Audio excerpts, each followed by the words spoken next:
За одоо ингэж ер нь тэг одоо найз нөхдөд чинь ямар цааш ашигтай та өөрийгөө Хөөе зөв байж бодоод гоё. Наагаа. Ямар зан хааштай гэлөө. Характер.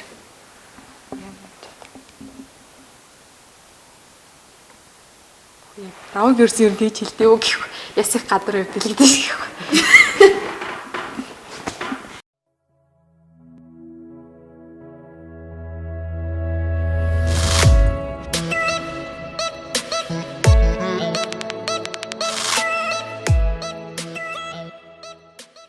Сайн байцгаана үзэгчдээ та бүхэндээ уран хаврын мэндийг хүргэе. Ингээд залуусын дуу хоолой нэмэгцэнгийн маань хамт олноос та бүхэндээ охтын өрөө гэсэн цоо шинэхэн контентороо мэдчилж байгаадаа туйлыг таттай байна. Ингээд өнөөдөр манай өрөөнд Томоожин альтернатив сургуулийн 11-р ангийн сурагч Номин хүрэлцэн ирсэн байна. Сайн байна уу? Танд юуны өмнө энэ өдрийн мэндийг хүргэе. Бидний ярилцлагын урилгыг хүлээн авсан танд маш их баярлалаа. Энэ өдрийн мэнд хүргэе. Юуны өмнө анхны дугаартаа урьж оролцсон Сүйдэлд баярлалаа.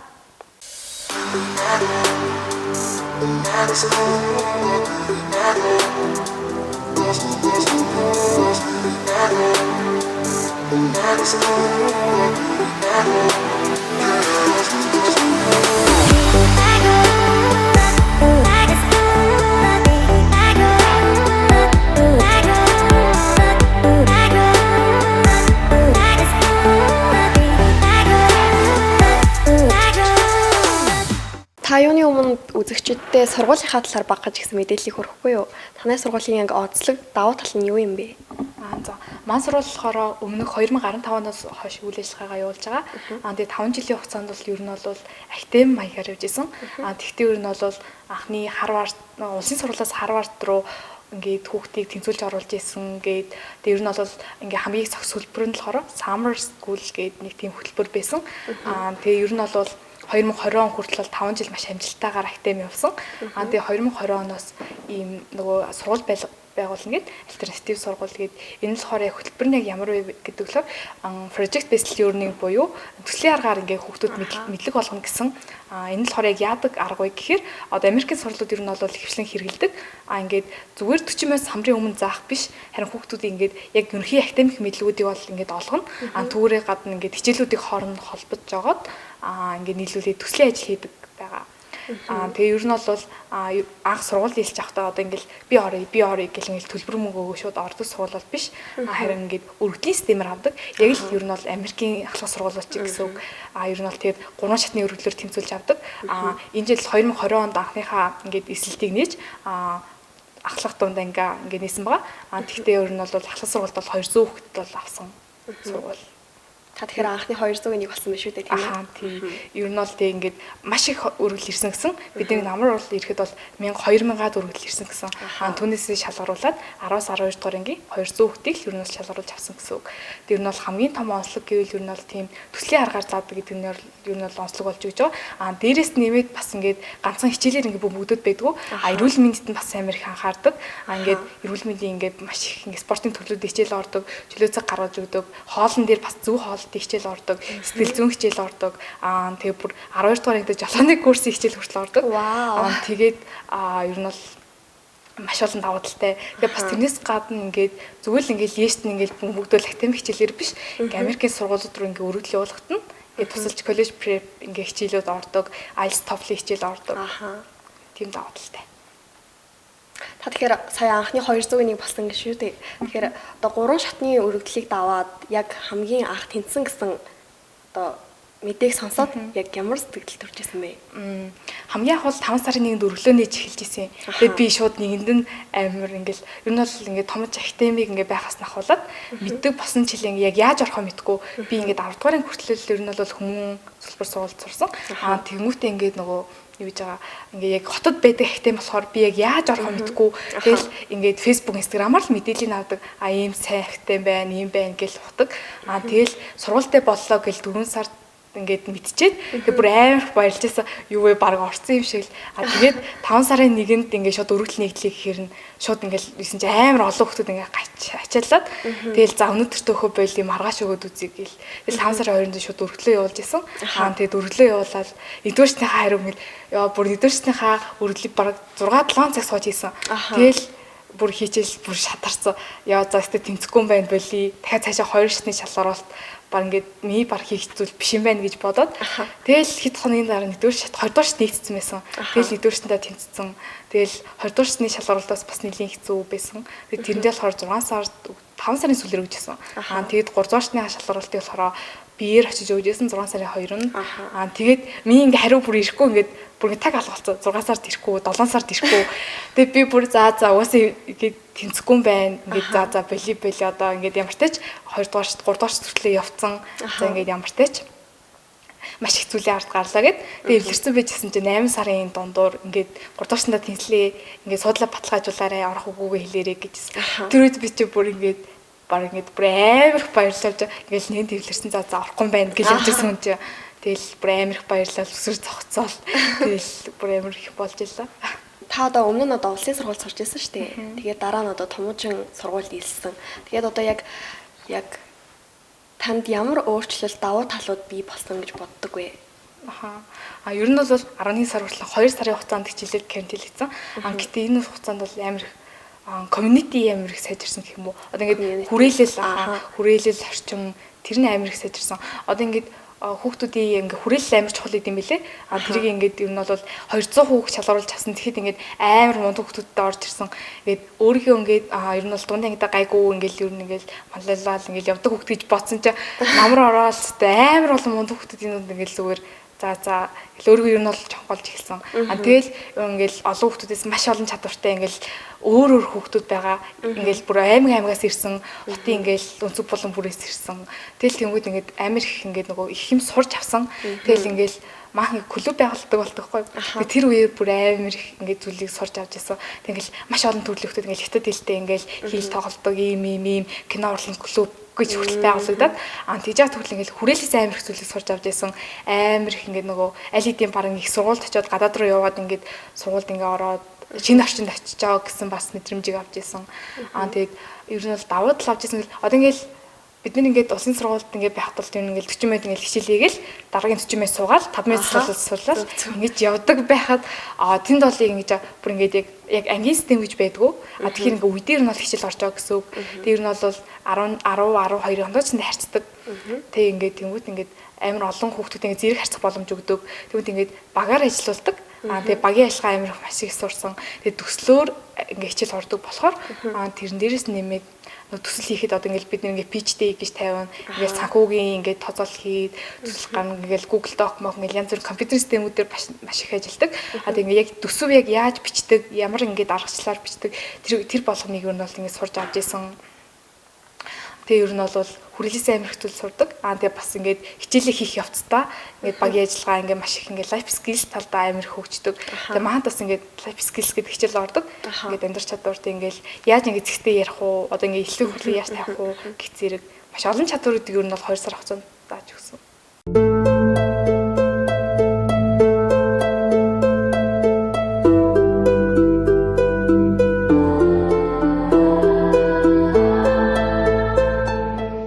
Тэгэхээр танай сургууль англи хэлийг гүнзгийрүүлэн судалдаг уу? Одоо таны хувьд гэвэл анхан шатаа яг яаж сурсан бэ? Өөрөө бидаад сурсан уу?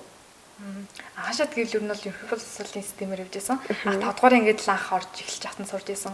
Тэр нь бол дунд анги руугаа орохдоо энэ бол ингээд англид илүү сонирхолтой болж эхэлсэн гэх юм уу? Ингээд 8 9 дуурайнгаас ер нь бол англиг бүр ингээд сурах хэрэгтэй мэн гэдэг ийм нэг юм сулгаж исэн. Тэр нь бол тий 8 дугаар ангидаа ингээд анх 8 дугаар ангийнхаа 100 анх Солонгост байхдаа л ингээд дотроо Америкийн сургуулиуд ингээд судалж исэн. Ингээ яг ямар хууш үе шатаар явдсан боол ингээд яг би яг юу хийх ёстой вэ? Ганцхан англи байх болох юм болов гэд. Тэгэд ер нь бол 9 дугаар ангидаа ороод англи олимпиад бэлтжижсэн аймгийн хэмжээний. Тэгж ер нь бол арай илүү ингээ гүнзгийрүүл сурж исэн юм уу? Тэгэл ер нь бол зүгээр л 10 дугаар анги 11 дугаар анги ер нь бол зүгээр хичээлийнхаа системээр ингээд үзэл явж байгаа ер нь сурсан. Ер нь бол маань сургуулийн үед гэх юм бол ер нь бол англи хэл ер нь бол ордог. Гэтэ тийж бүр амар гүнзгийрэлж болсон ордгоо. Ер нь бол ингээд суурьтай хүмүүс байгаа болохоор ингээд тэрэн дээр нь ингээд бүр улам ингээд сайжруулад тийж ордог. Та англи хэлийг бие дааж суралцж байгаа хүүхдүүдэд одоо үеийн залуустай гэх юм уу те? Одоо өөрийнхөө туршлагаас хуваалцвал Одоо ер нь бол өөрхөн ингээ 10 жилиг болно гэсэн явлаагүй. Гэтэл ер нь бол ингээ амжилтанд хүрсэн хүмүүсийн зөвлөгөөг харж чад их битгий давт, баг битгий давт. Ер нь бол ингээ өдрөө болгон ингээ адилхан стимер давт гэдэг ер нь бол дөрвөн баримтлал юм байлээ. Одоо ингээ ер нь бол бүх чадруудаа ингээ тэнцүү хуваарлаад өдөрт яг тэдэн цагийг зарцуулна. Одоо ингээ хэл суртаа би одоо өдөрт 2 цагийг зарцуулна. Тэгмүүд яг ийм юм хийн. Ингээ яг тогтсон ингээ хэм маягтай болох юм бол ер нь бол ингээ ярьж тийм монголчууд ингээ 2 өдөр гэхэд баг ингээ өглөө орох ингээ цаашдаа ингээ хэвшимэл болчдөг. Ер нь бол тиймэрхүү бодлоор ингэж хэлийг бас сурах юм бол зүгээр юм билээ. Бас дараа нь болохоор дуртай зүйлтэйгээ холбож сурах гээд ингээд заавал ингээд би энийг сурах хэрэгтэй. Би энэ надад хэрэгтэй гэх биш.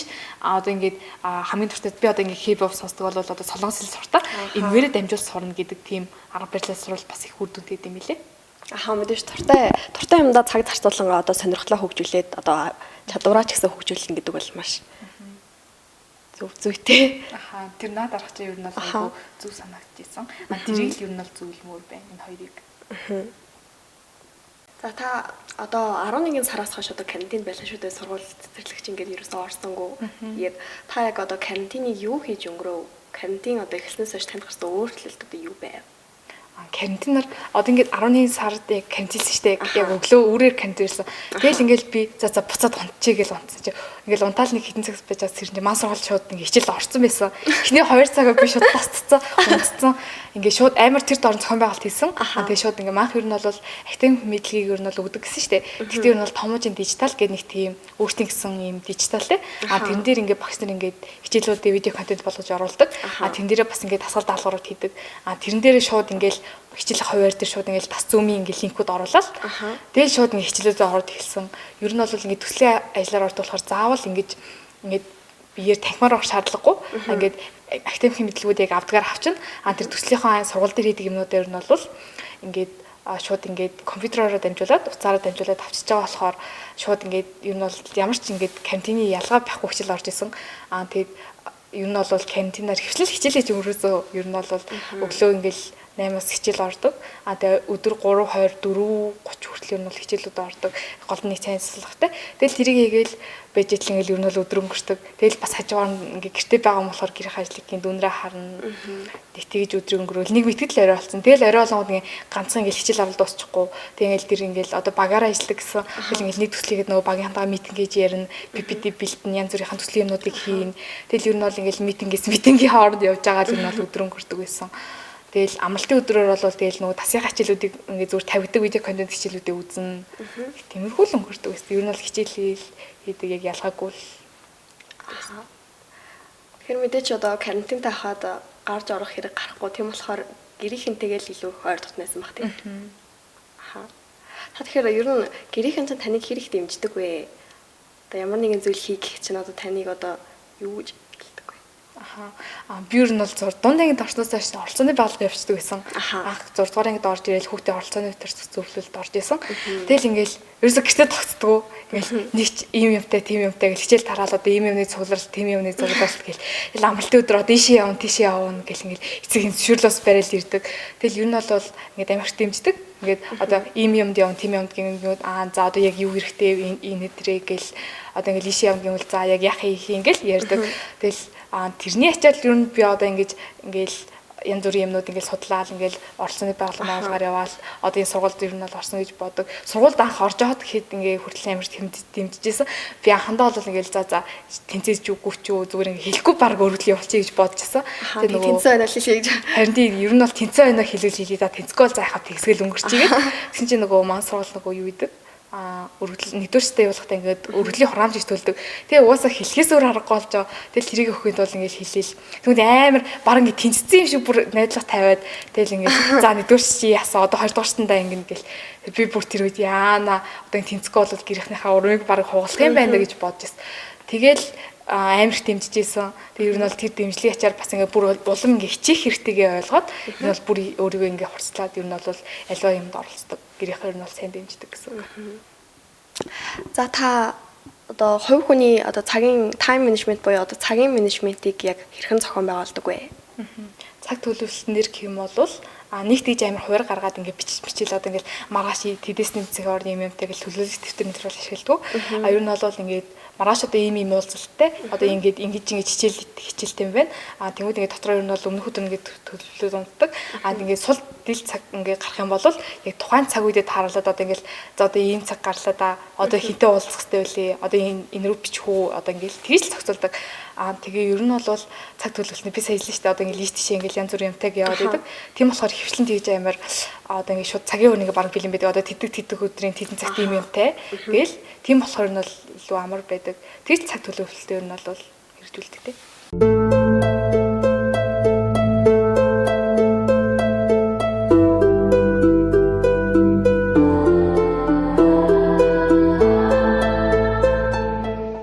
Та суралцахын хажуугаар одоо өөрийгөө юу хийж хөгжүүлдэг вэ? Одоо чөлөө цагаараа одоо өөрөөр хэлбэл таны хобби юу вэ? Нэг амар урлаг спорт гэж бол явдггүй. Ер нь бол би хэлсэн оролцооны байгууллага бас ингээд бодоход ер нь бол энэ сургуульд ингээд давуу талаар ингээд хүүхдүүд янз бүр ингээд давуу талтай хүүхдүүд цуглаж байгаа. Тэгэхэд анх тэнцэн гэвэл оролцооны байгууллагаар тэнцэн болов гэж боддог. Тэгэл янз бүр ингээд давуу тал гэхэд ер нь бол оролцооны байгууллага гэж үүдэг. Тэгээ хүүхдээ оролцооны өдөртөх зөвлөлт яваад ингээд илүү их ингээд өөрийгөө ингээд нээсэн гэх юм уу? Анх ингээд баг ингээд олон хүний дэрэгт гарахаас ингээд тишдэг байсан юм чи оролцооны байгууллага төвснөр нь бол илүү хөгжижсэн, нээлттэй болсон. Тэр нь бол би чи ер нь оролцооны байгууллага талбал амар их ам байсан. Янз бүрийн өсвөрийн цагдаа сэргийлж хэл баг явж үзээгүй клуб гэж байхгүй. Ингээл сургуультай хүртэл ингээл суртын зөвлөлт ингээл хүртэл явж исэн. Тэгэл ер нь бол оролцооны байгууллага талдаа л ер нь их явдаг. Тэрвэр ингээ өөрийгөө хөгжүүлдэг. Тэрийг ингээ бүр амар хобби болгоцсон. Тэгэл ингээл скаут гэл ер нь явж үзээгүй байгууллага гэж байхгүй. Тэгэл тэрвэр ингээл өөрийгөө хөгжүүлэл хобби болгоод ингээл цаг зав гарах юм бол тэрнээ зарцуулаад одоо ингээл ийм чимний явуулаад тийм чимний явуулж тэгэл явдаг. Ер нь бол тэр хобби. За та сая ярихдаа одоо өөрийгөө оролцооны байгууллагаар их хөгжсөн гэж ярьлаа шүү дээ. Тэгэхээр та одоо өнөөгийн үеийн залуус маань одоо яг оролцооны байгууллага одоо нийгмийн итгэх гээд тэр талаас нь одоо яг юу дүгндэг вэ? Ер нь бол сүүлийн хичээлээр хөссөн байлээ. Анх намайг ингээд 6 дугаар ингээд оролцооны байгууллагад явж дандаа 11 12 дугаар ингээд ах их нартаа л явдаг байсан. Тэднээсээ суралцаад харин ингээд сүүлийн ингээ 2 жил ингээ ажиллаж чад би өөрөө ер нь бол кандидат тэгээ сүүлийн 2 3 жил яг тийж амар дагнж бол яваагүй тийж яхад ингээл маш олон клубуд нэгсэн байсан амар ингээл видео контент хийдэг ингээл хүүхдүүдийн санаачилсан юмнууд л амар их гарч ирсэн ингээл тэрийг харж байхад ер нь бол намайг явдаг байхад ер нь бол дандаа л ах ихнэр явдаг миний үеийн хүүхдүүд өрөөсөө явдаг байсан ингээд харин ингээ сүүлийн жилүүдийг харж байхад ер нь бол амар их нэмэгдсэн байсан бүр ингээ хэд дахин өссөн манай аймгийн баг ингээд баг хүүхд толгоон л нэг ийм клубуд явдаг баг нэг ийм нэг явдаг ийм чиглэлтэй болцсон юм санагдсан. Ер нь бол ингээд улам л ингээд өөртөө хөгжүүлэх тал дээр ингээд нийгэм нь ингээд бусд нь ингээд хүрээлэн яг тийм болоод байгаа болохоор тэр юм уу улам ингээд нэмэгдсэн гэж ер нь бол харж байгаа. За тэгэхээр таны хувьд одоо өөрийнхөө одоо санаачлагаар яг ингээд нэг клуб ингээд байгуулад явъя гэж тэмхүү бодол байдгүй. Одоогор бол байхгүй. Одоо ер нь бол яг нөгөө 12 дугаарыг төгсөх юм болж байгаа болохоор энэ бол илүү их ингээд хичээл номдоо илүү их анхаарна гэж бодож байгаа. Ер нь бол тийм клуб байгуулъя гэж юу өмнө бас ер нь бодоагүй мэн. Би нөгөө сургуулийнхаа сургалтын зөвлөлийн бас тэр үйдэг байсан. Одоо ер нь бол энэ зүйл хүүхдээ оролцооны өдөр төсвөлийн бас тэрүүнээр ажилладаг. Яг хөө сүүлийн 2 жилийн жоох нөгөө карантины асуудал бас гэр бүлийн асуудлаас ерөөсөө нэг цаг гаргаж чадаагүй болохоос ер нь бол маш олон клубд явдаг байсан ч гэсэн бас сүүл рүүгээ түүнийхээ ингээд нөгөө ингээд жохон дээгүүр ингээд жохон чиглүүлэг өгдөг гэсэн юм уу. Тийм болохоор нэг амар тийж хоёрын клуб байгуулад ингээд ер нь бол тэгж бодгоо. Гэтэ ер нь бол ингээд яг ингээд миний ингээд явсан ингээд замаар ингээд хүүхдүүд маа доод үеийнх ингээд одоо ингээд оролцооны байгууллага үнэхээр дуртай. Одоо ингээд тийм хүүхдүүд бол ингээд хэлээл ингээд өгөхийг ер нь бол их зорддог.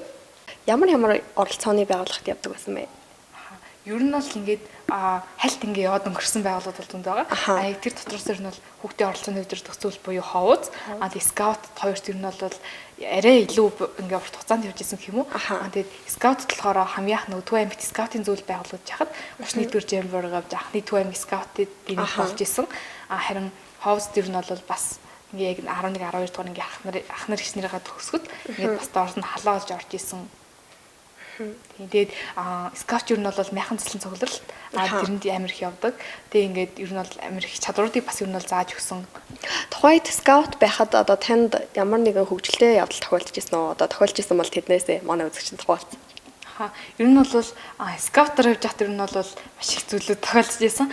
Ингээд яг одоо ингээд санаж байхад бол ингээд бид бид нар ингээд өөртөө ингээд одоо ингээд өдрийн 100,000 төгрөгийн лимиттэй тэргээр ингээд хүнсээ цуглуулдаг гэсэн байхгүй. Тэгээд бид нар ингээд 10 хүний хүнс цуглуулна. Багштай 11. Тэгээд ингээд тэр хүнсээ ингээд цуглуулаад арай гэж өдрийн хоолны материалыг аваад тэгээд хажуугаар ингээд юм аа. Тэгээд нөгөө ийм хоол хүнсээ сав гэдэг байсан. Ингээд тэр дотор юм ачаад ингээд өдөржингөө үйл ажиллагаатай ингээд гадуур дотор явна. Тэгэл оройн нэрэл хоол ундаа ингээд өглөөн сэрэл юм харахаар өчигдөр авсан юмнуудаас байхгүй. Хям байхгүй болчиход. Тэгэл бүр энэ хий аваад ийна гэж хашраалах эзэн олдох төв амигч ингээд дотор өөртөө ингээд байгаа. Тэг ингээд тэгж ба ингээд сүүлийн 2 3 хоногт нэгж явсан. Тэг гэрсний дараа маа яг скаутын багш. Бүр ингээд бүлэг хариуцсан багш маань идэдсэн байлээ. Тэг тэрийг бид бүр дараа нь хэлж чад тэр хямны олдохгүйсэн. Тэр хүн манай бүлийн багш юм л бүлийн багш нар чинь ингээд өөртөө ямар ч ингээд мөнгө юу байхгүй цаас нөгөөгүй. Тэг ингээд салаанууд чинь болохоор өөрсдөө дотроо юу гэхэр чинь тэр хүн чинь ингээд ямар ч ингээд юу болчихж байгаа болохоор хоол хүнсгөө болж байгаа болохоор тэгж авч ирсэн юм лээ. Тэгээ бас нөгөө хамгийн сүүлийн өдөр ингээд бид нар 7 хоног явдаг. Хамгийн сүүлийнх нь өдөр ингээд орой шоу болсон. Тэгээд амар бол тэр чинь нөгөө баг ингээд юм дэлхийн хэмжээний баг ингээд Аз ТV ингээд нөгөө жимөр болохоор ингээд амар олон хүмүүс байгаа. Тэг ингээд бүр орой шоу болсон чинь ингээд би нэг нэстэн амт ингээд төрчдөхгүй юу нөгөө төв аймгаас төрцөө баахан 50-ууд 80-ууд ажиж яваад байдаг. Тэсээ нөгөөдгөө хайгаал бүр ингээд уршаа явсан чинь бүр наримтлын бүр хашааных нүдэнд очицсан. Тэгэл бүр ямар ч тэнэг юм бэ гэж буцаал явжсэн чинь ардаас нэг нэг 2 гадаад хөхт бүр ингээл яваадсан. Тэг ингээл тэр хоёр цугтаж явжсэн чинь бахан монгол хүмүүсд орцсон. Тэгэл яа за бас евро орчин хурдаг гарыг гэлсэн чинь ардаас хүй зармиг аваад үгүй гэ бүр хашгираад ардаас дагаж явж маад бэлэг авмав гэд.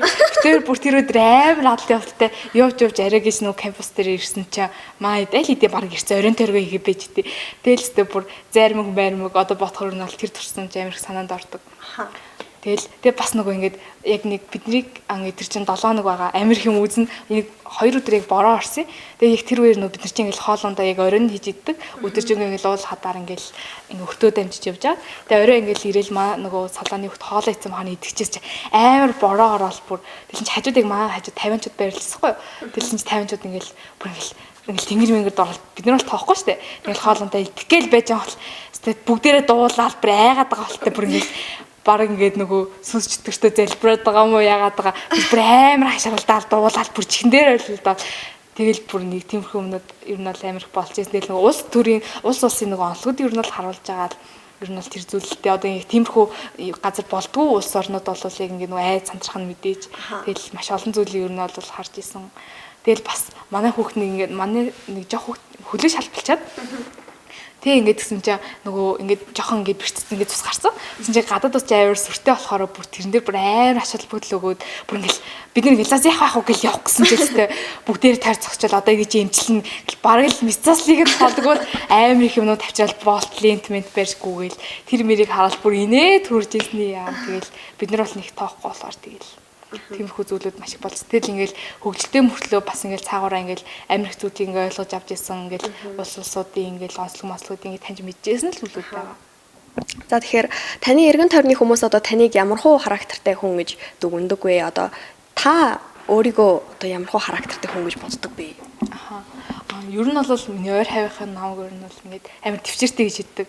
Тэгэл би ингээ нэг юм болох юм бол ингээл бүр ингээл амар төвчл цаацаа яах вэ? Гэл төвчээсэн хаад байдаг.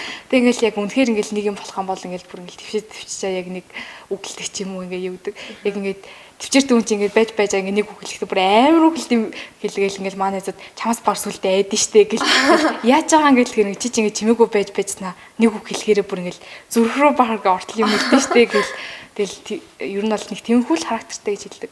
Би бас өөрийгөө ер нь бол тэгэл би ингээ яг нөгөө цаг ингээ яг орчноо мэдээж ингээ яг үгүй хэлдэг. Тэгэл яг уурлахаар гарвал ингээ яг ууралчихна. Ингээл чимээгүй ингээ байхаар чимээгүй байдаг. Гэтэ ер нь бол хэлийг гэснээ бол хэлцдэг. За таны ойрын болон одоо цаашдын одоо зорилго юу вэ? Одоо би ер нь бол 11 дугаар ингээ төгсөж байна. Тэгээ одоо ингээ дараа жил 12 дугаар анги ер нь бол ингээд амьдрал дээр ер нь бол гарна. Тэгээ ер нь бол хамгийн ойрын зорилго гэх юм бол одоо ер нь бол яг чиглэлээ ингээд тодорхойлох хэрэгтэй. Ингээд одоо ингээд яг ойрын хугацаанд ер нь бол чиглэлээ тодорхойлоод харин цаашдаа ер нь бол тэр ингээд зүйлтэй ингээд хүрэхэд ингээд зорилтуудаа гаргана гэх юм уу. Одоо ингээд би одоо ингээд яг ямар мэргэжлэр сурах вэ? Тэгээ яг ямар хичээлүүдээр төлөх үү явах вэ? Ингээд яг гадаад дэлхийд явах ч болоод ингээд яг одоо ингээд Америк руу хүртэл явуулна гэж байгаа бол түүнийхээ ингээд процесс бэлтэн амар их ингээд чухал. Ер нь бол одоо ингээд амьдрал дээр ингээд тэр тухайгаа л ер нь бол бэлтэн. Яг тэр бол ер нь бол одоо ойрын болон холын зорилго. Тэгээ эхлээд ингээд ойрхон зорилго төрчих юм бол цаашгаа ингээд ингээд нэг сургуулаа ингээд олцсон байх юм бол цаашдаа ингээд яг тэр чиглэлээрээ сураад суралцаад энэ бол зорилго маань энэ бол баг болчих гэсэн үг. Бидний урилгыг хүлээн авч ярилцсан танд маш их баярлалаа. Цааш цаашдын ажил үйлс амьдралд нь өндрөөс өндөр амжилтыг хүсье өрөө. Баярлалаа. Та бүхний ажилд ч гэсэн амжилт хүсье. Баярлалаа. Үзэгчдээ Охтын өрөө нэвтрүүлэг маань энд хүрээд өндөрлж байна. Дараагийн дугаараа уулзлаа. Түр баяртай.